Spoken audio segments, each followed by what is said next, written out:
Satisfacción recibir este premio aquí, en el Rosar de la Vera, en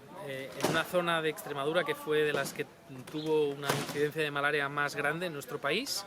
un lugar pionero a la hora de desarrollar estrategias de prevención contra la enfermedad, el lugar donde los últimos casos de malaria fueron diagnosticados y detectados en el país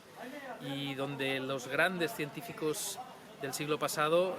consiguieron trabajar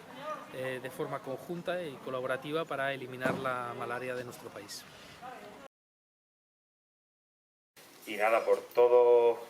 tu trabajo y esfuerzo a diario con la lucha contra esta enfermedad, desde el Ayuntamiento de Rosar de la Vera y el Centro de Interpretación hemos decidido otorgarte el premio anual de este año del Centro de Interpretación, que hemos nombrado a la labor científica en favor de los más vulnerables. Y si pasas, Germán, vamos a